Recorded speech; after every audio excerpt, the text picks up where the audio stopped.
Il y a quelque chose qui nous a changé. Moi, j'étais tellement timide, je n'osais même pas des fois regarder les gens dans les yeux. J'étais tellement timide, jamais je me serais un jour imaginé en train de parler dans le métro. Mais vous savez quoi?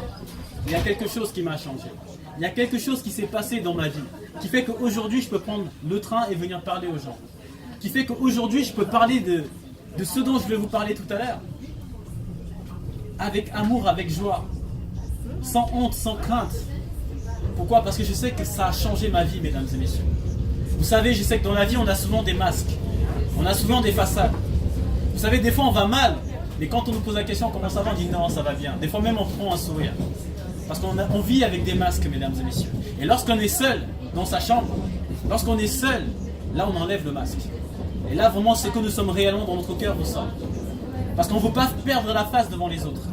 On ne veut pas que les autres se fassent des soucis. On ne veut pas que les autres s'imaginent des choses. Donc on met toujours des masques. Mais j'aimerais vous parler de quelqu'un qui ne met jamais de masque. J'aimerais vous parler de quelqu'un qui s'appelle Soleil de Justice. J'aimerais vous parler de quelqu'un qui est la vérité. Mesdames et messieurs, ce dont je vais vous parler, c'est de la présence de Dieu. Parce que Dieu existe réellement, mesdames et messieurs. Vous savez, notre vie a un sens. Notre vie a un but. On n'est pas le fruit du hasard. On n'est pas le fruit de l'évolution. Si nous sommes sur cette terre, c'est parce que quelqu'un a voulu que nous soyons sur cette terre. Si nous sommes ici en France, c'est parce que quelqu'un a voulu que nous soyons ici en France. Si nous sommes nés dans notre famille, c'est parce que quelqu'un a voulu que nous soyons nés dans cette famille. Vous savez pourquoi? La personne qui a décidé toutes ces choses, elle porte un nom. Elle porte le nom de Éternel. Elle porte le nom de Créateur. Il y a bien un Créateur en toutes choses, mesdames et messieurs. Parce que Dieu existait avant. Avant qu'il y ait la matière, avant qu'il y ait quoi que ce soit qui existe. Dieu existait déjà. Et tout ce qui existe, existe parce que Dieu l'a créé. Parce que Dieu lui a donné un but et un sens. Vous savez, le soleil qui est au-dessus de nous, il a un but, il a un sens. Le soleil, il éclaire. Il sépare la lumière des ténèbres. Il donne de la chaleur. Et grâce à ça, la vie, il y a la vie sur la terre. Les arbres qui sont autour de nous, ils ont un but. Ils poussent, ils donnent de l'ombre, ils donnent des fruits. Les oiseaux les mangent, les hommes les mangent. On coupe le bois, on fait des maisons avec. Donc les arbres, ils ont un but. Et la question que j'aimerais poser, c'est quel est le but de l'homme? Même les pierres, les cailloux, ils ont un but. La question que j'aimerais poser, c'est quel est le but de la vie de l'homme? Et bien, si on revient dans la parole de Dieu, Dieu nous donne le but de la vie de l'homme. Dieu nous a créés à son image et à sa ressemblance. Ce qui signifie que ce que Dieu demande, c'est que l'homme lui ressemble. C'est que l'homme aime comme Dieu aime. C'est que l'homme pardonne comme Dieu pardonne. C'est que l'homme marche dans la justice comme Dieu est juste. C'est que l'homme soit vrai comme Dieu est vrai. C'est-à-dire que les masques que nous mettons, eh bien ce n'est pas nous. Dieu veut que nous soyons vrais. C'est pourquoi Jésus disait que ton oui soit un oui et que ton non soit un non. Ce qu'on y ajoute vient du malin. Vous savez, des fois quand on nous pose une question simple, il faudrait répondre par oui ou par non. Des fois on dirait non mais tu vois je sais. Non, que ton oui soit un oui et que ton non soit un non. Mesdames et messieurs, si je vous parle de Dieu, si je vous parle de Jésus, c'est parce que c'est une réalité, mesdames et messieurs. Notre vie a un but. Et vous savez, nous sommes tellement loin de l'image de Dieu, bien qu'il y ait encore un reste de l'image de Dieu en nous, mais nous sommes tellement loin de ça, que la seule manière de réparer ça, parce que ce qui nous a brisé, ce qui nous a éloignés de Dieu, ce qui a détruit l'image de Dieu en nous, et qui continue de le faire, mesdames et messieurs, c'est le péché. Et ce que Dieu désire, c'est que l'homme soit sauvé. Mais voyez-vous, le problème, c'est que l'homme aime le péché. Vous savez, la drogue, la violence, la sexualité débridée, la liste est longue comme le bras. L'homme aime le péché. Mais le problème, c'est que l'homme ne sait pas que le péché va le conduire en enfer. Le problème, c'est que l'homme ne sait pas que le péché va le séparer définitivement de la présence de Dieu. Mesdames et messieurs, soit on sert Dieu, soit on sert le péché. Et dans la présence de Dieu, il n'y a pas de péché. Dans la présence de Dieu, il n'y a pas de pécheur. Vous savez, il y a une chanson qui dit qu'on ira tous au paradis. Est-ce que vous pensez qu'au paradis, il y a des pole dance? Est-ce que vous pensez qu'au paradis, il y a de la prostitution? Est-ce que vous pensez qu'au paradis, il y a des paris, des jeux d'argent et tout ça? Il n'y a pas tout ça au paradis. Il n'y a pas ces choses dans la présence de Dieu. Dans la présence de Dieu, c'est l'amour, c'est la joie, c'est la sainteté, c'est la vérité, c'est la justice. Voilà les choses qu'on trouve dans la présence de Dieu. C'est pourquoi celui qui est accroché au péché, celui qui est accroché aux choses de la terre, eh bien il va finir avec les choses de la terre. Ces choses nous amènent à la perdition. Et ce que Dieu désire, c'est que les hommes soient sauvés. C'est pourquoi Dieu a donné un signe à tous les hommes. Et ce signe, il porte le nom de Jésus.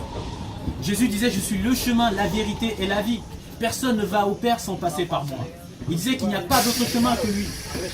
Pourquoi, mesdames et messieurs? Eh bien, simplement parce que Jésus, c'est la parole de Dieu incarnée. Jésus, c'est la parole même de Dieu incarnée. Parce que Dieu a tant aimé les hommes, il a tant aimé le monde, qu'il a donné son Fils unique, afin que quiconque croit ne périsse pas, mais hérite de la vie éternelle.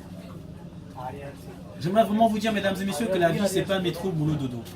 La vie, c'est pas d'accumuler l'argent. La vie, c'est pas de faire toutes les expériences qu'on peut faire, de tester tous les plaisirs qu'on peut tester. Vous savez pourquoi? Parce qu'un jour, toutes ces choses vont s'arrêter. Il y a des célébrités, je ne veux pas donner de nom, qui sont morts dernièrement. Ils avaient des millions de fans. Ils avaient des maisons. Ils avaient beaucoup d'argent, à ne même plus savoir quoi en faire. Mais un jour, ils sont morts. Et tout ça, c'est resté derrière eux. Et j'aimerais vous dire vraiment que la justice, c'est quelque chose qui existe. La justice, c'est quelque chose qui existe. Vous savez, sur la terre, on a une image de la justice. Lorsqu'on est en procès avec quelqu'un, on va voir le juge pour que le juge nous donne raison. Et que si on nous a volé quelque chose, eh bien, on nous le restitue. Donc, on a une image de la justice. Mais j'aimerais vous dire que Dieu, c'est la justice elle-même. Dieu, c'est la justice elle-même. Dieu va donner à chaque homme ce qui lui revient.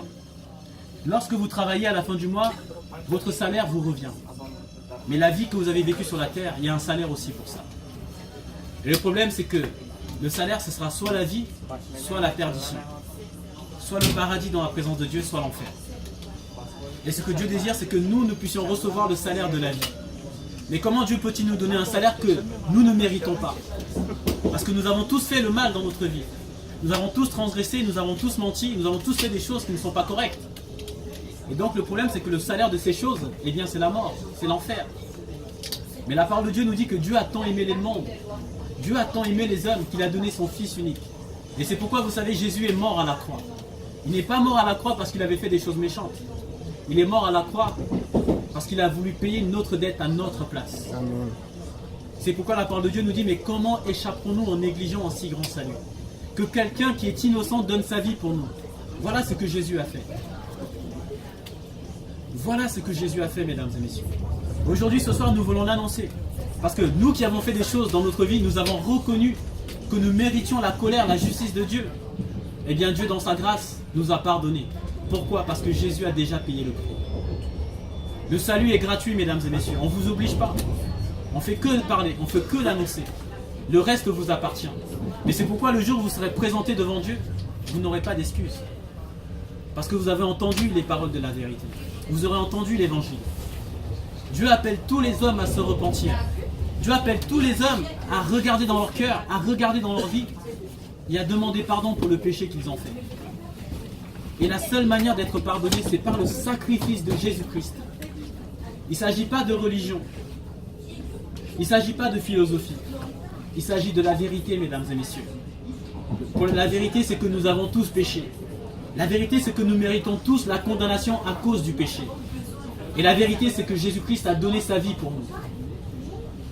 C'est ça la vérité, mesdames et messieurs. Tout le reste va passer.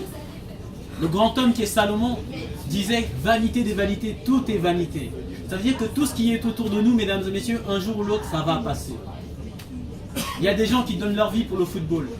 Mais un jour, ils vont partir, le football va rester derrière. Et ils auront passé toute leur vie dans le football.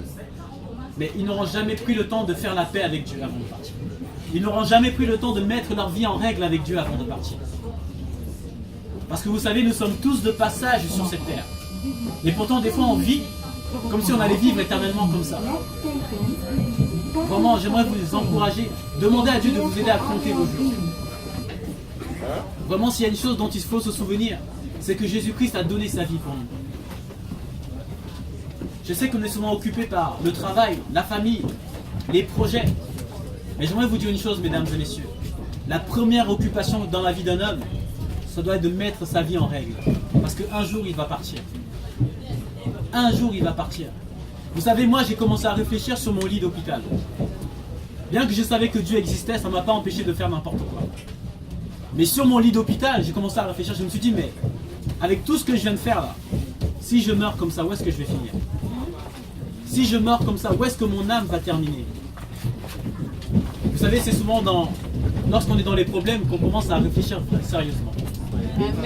C'est souvent lorsqu'on est dans les situations de détresse Dans mon cas, j'étais à l'hôpital. Et là, j'ai commencé à réfléchir. Mais si je meurs comme ça, bêtement, après avoir fait n'importe quoi, où est-ce que mon âme va terminer? Parce qu'il y a une justice qui nous attend à la fin de la vie. Et la parole de Dieu nous le confirme. Il est permis à l'homme de ne vivre qu'une seule fois.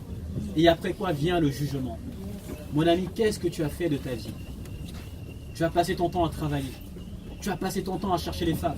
Tu as passé ton temps à chercher les hommes. Tu as passé ton temps à chercher l'argent, à chercher le succès. Tu voulais être l'homme le plus célèbre, la femme la plus célèbre. Tu voulais que tout le monde te regarde, que tout le monde t'applaudisse. Mais aujourd'hui, maintenant, à quoi tout ça te sert? Mesdames et messieurs, Dieu est vivant et Dieu nous appelle à nous repentir. C'est pourquoi il a envoyé son Fils unique Jésus-Christ qui est mort à la croix pour que nos péchés soient pardonnés. Que Dieu vous bénisse, mesdames et messieurs.